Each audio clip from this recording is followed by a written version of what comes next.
Diskusi yang terjadi di channel Zulfan Lindan Unpacking antara Mosanto dan pembawa acara Budi Piliang menarik untuk kita jadikan sebagai titik tolak dalam diskusi kita.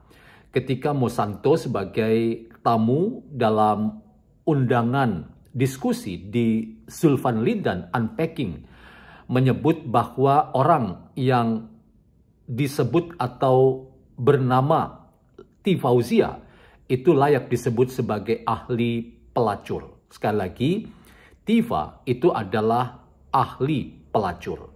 Ini tentu saja sebuah stigma yang menarik yang diungkap oleh Mosanto, dan ada beberapa alasan untuk mengapa Tifa itu bisa disebut ahli pelacur. Paling tidak istilah yang dimaksudkan oleh Mosanto adalah Tifa melacurkan ilmu pengetahuan yang dimilikinya. Bagaimana kita kemudian menakar apa yang didiskusikan dalam Zulfan Lindan Unpacking ini sebagai bagian dari upaya kita mencerdaskan hidup kita bersama, membangun pencerahan-pencerahan dan menyeimbangkan narasi-narasi yang sering kali muncul tanpa bisa dikendalikan secara bertanggung jawab, termasuk yang datang dari kubu Tifa, Roy Suryo, dan Rismond atau yang disebut dengan inisial teroris yang kita kategorikan sebagai pengganggu demokrasi, bahkan kita sebut juga sebagai pengkhianat demokrasi. Bagaimana kita membincang hal ini, teman-teman? Selamat datang dalam channel YouTuber NKRI atau Simon John Official atau Meragukan Filsafat, sebuah channel yang secara sadar dibangun untuk turut mengedukasi ruang publik virtual Indonesia dengan menawarkan alternatif berpikir dari lensa pemikiran filsafat untuk membaca fenomena sosial, politik, kebudayaan dalam konteks Indonesia kontemporer, tanpa berpretensi untuk menggiring opini kita mempercayai pandangan-pandangan dalam channel ini. Sekali lagi, terima kasih dari kami, YouTuber NKRI, untuk teman-teman yang terus setia dan konsisten dalam rangka kita ingin berikhtiar sama dalam rangka menghadirkan sebuah politik yang penuh dengan keadaban dan tidak kehilangan semangat politik yang membangun ikatan moral dan etika yang dibangun di atas kesantunan dan keadaban kita. Kita sungguh prihatin bahwa ada orang-orang dan kelompok orang yang ingin membuat gaduh dalam perpolitikan kita dengan menebar fitnah, cacian makian, dan kebencian. Nah, teman-teman, mari kita nonton potongan video diskusi di antara Mosanto dengan Budi Piliang dalam channel Zulfan Lindan Unpacking yang menarik sekali. Istilah yang dipakai oleh Mosanto bahwa Tifa itu adalah ahli pelacur. Kita nonton. Oh ya, Ya, oh bisa dijelaskan merugikan negara. nah ini yang pasti akan nggak bayar pajak atau apa. Pertama itu. Oh, Nah ini kan terkait dengan penjualan buku ini. terkait dengan penjualan buku ini, ketidaktransparannya dia. Ah. Nah, ini kalau sudah terbuka di publik seperti ini, pajak penghasilan dia berani nggak bertanggung jawab. Nah ini kan merugikan negara juga. Nah, tanggung jawab terbesarnya dia ada di situ. Nah, sisi lain juga bagaimana ini moral bangsa. Abang, kita ngomong moral bangsa ini mungkin terlalu general ya. Orang mungkin merasa ini biasa. Sedikit flashback, saya di sekolah yang menjaga moral. Tapi ketika kemarin saya mengatakan Tifa ahli pelacur, layak saya katakan seperti itu. Karena apa? Dia melacuri ilmu. Oh, oke. Dia melacuri ilmu, relevansi ilmu yang dilakukan. Di situ kontes dia merugikan negara. Ada unsur pendidikan ya, Bang. Pelacur ilmu. Bagaimana dia mau mencerdaskan anak bangsa dengan cara dia melacuri ilmu itu yang tidak relevansi dengan Dia anak kan bangsa. seorang dokter. Seorang dokter, oke, itu benar. Dia sudah memberi klarifikasi di channelnya. Tetapi kita punya keraguan-keraguan yang selain itu, kalau mungkin istilahnya presumption of innocence, Iya, ya, iya. hal-hal seperti itu. Tapi ini fakta di atas permukaan yang dikatakan bahwa dengan pernyataan dia yang memproduksi fitnah, ya, terus tanpa punya dasar yang kuat, fondasi yang kuat, dan seenak jidat dia memproduksi narasi itu tanpa mau bertanggung jawab. Nah itu yang saya bilang merugikan negara. Negara sih ya anak bangsa kita. Bagaimana dia, kalau dia mengatakan dia seorang ahli, seorang ilmuwan, dia harus mampu mengedukasi. Di situ yang paling poin penting. Kalau kita tahu bahwa pendidikan dan kesehatan, walaupun secara finansial ditanggung oleh negara, tetapi peranan mereka sebagai ahli apa coba? Nah, itu yang kalau Jadi ahli pelacur itu dalam arti ternyata dia punya keahlian ya. S1-nya kan dokter.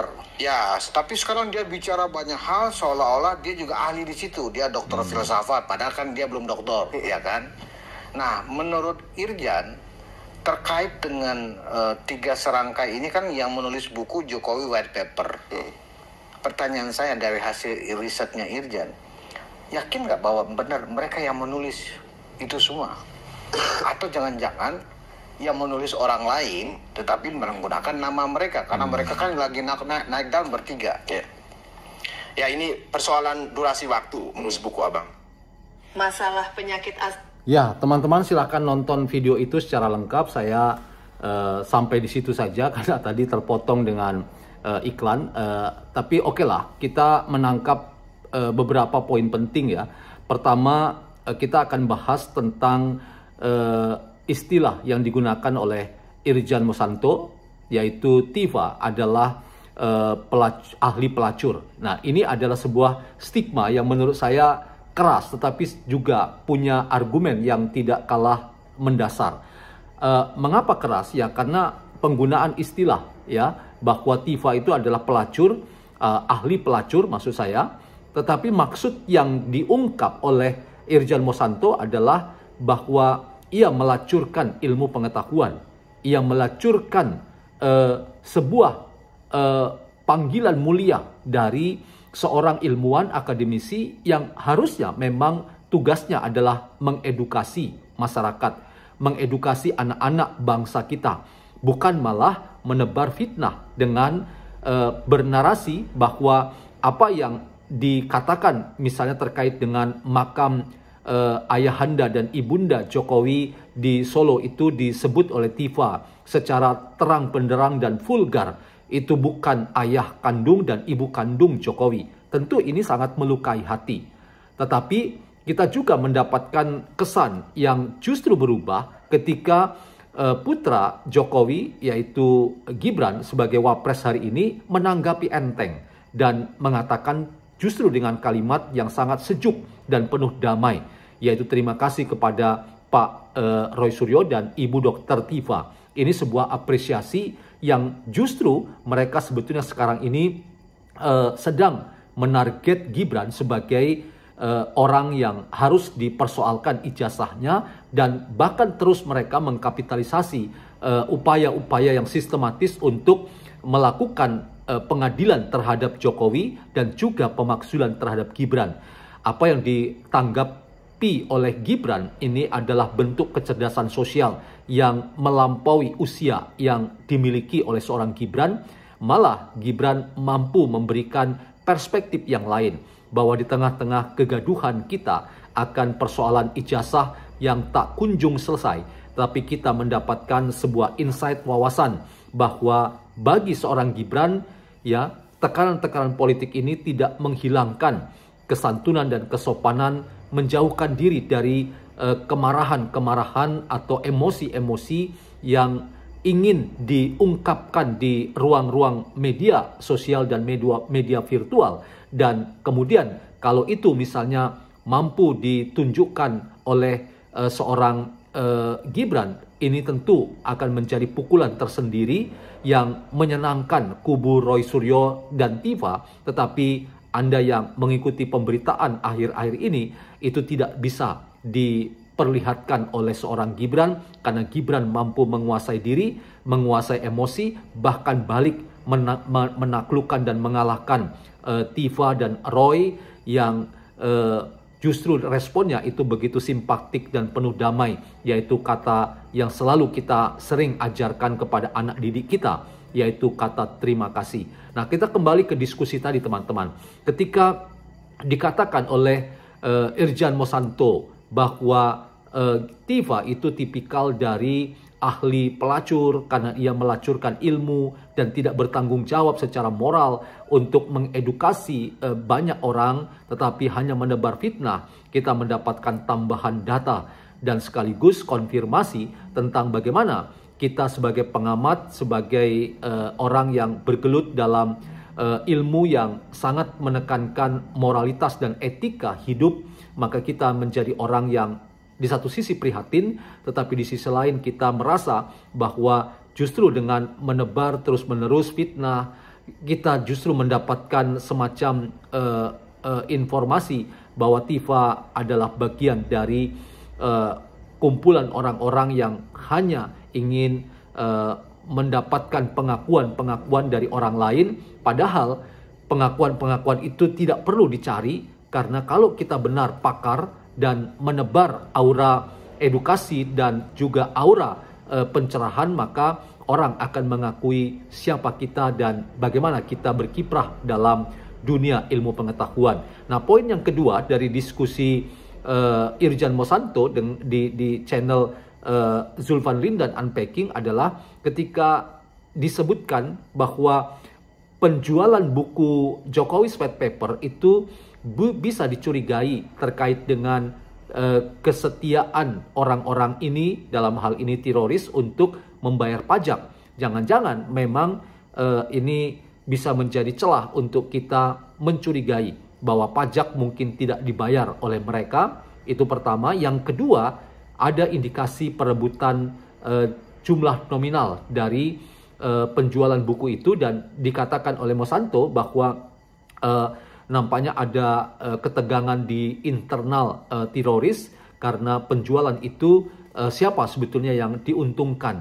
Nah, kalau ini tidak jelas siapa yang diuntungkan, maka kita bisa menduga seperti itulah yang diprediksi oleh Mosanto, bahwa perpecahan internal sedang terjadi dalam tubuh teroris. Nah, poin yang berikutnya teman-teman, ketika tadi sempat dipotong di iklan yang saya ingin tunjukkan, ketika dikatakan bahwa upaya-upaya untuk menulis buku, bahkan durasi waktunya itu tidak main-main, hanya sesingkat-singkatnya dan hasilnya 700 halaman, kita patut curiga. Ya, saya setuju sebagai orang yang bergelut dengan ilmu, dan ini buku saya terbaru, teman-teman.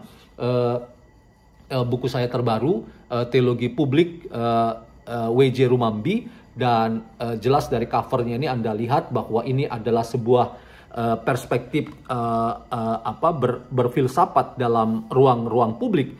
Nah, salah satu yang ingin saya tekankan dalam buku ini adalah bagaimana kita membingkai Pancasila yang berbeda itu sebagai kekuatan dalam rangka kita ingin menebar perspektif bersama yang di dalamnya damai itu menjadi kata kunci, di mana perbedaan itu sebagai sunatullah atau sebagai ketetapan Tuhan, tetapi kita tidak menjadikan itu sebagai sumber bencana, tetapi justru menjadi sumber kekuatan kita bersama. Nah, kembali ke pokoknya tadi teman-teman, sebagai penulis buku saya juga ingin katakan bahwa kita sungguh heran bahwa ada buku yang ditulis begitu cepat, padahal halamannya itu tidak main-main, halamannya 700 halaman, dan inilah yang dibongkar oleh Irjan Mosanto sebagai pekerjaan plagiasi yang itu dilakukan bukan oleh diri mereka ketika mereka banyak bekerja di mana-mana dan sering tampil dalam diskusi di media-media sosial kita, di televisi, maka sebetulnya mereka tidak punya waktu banyak, dan karena itu yang mengerjakan buku itu sebetulnya adalah AI yang sudah banyak membantu para akademisi untuk menulis buku secara cepat. Nah, inilah poin kritisnya teman-teman, bahwa AI itu kadang-kadang bisa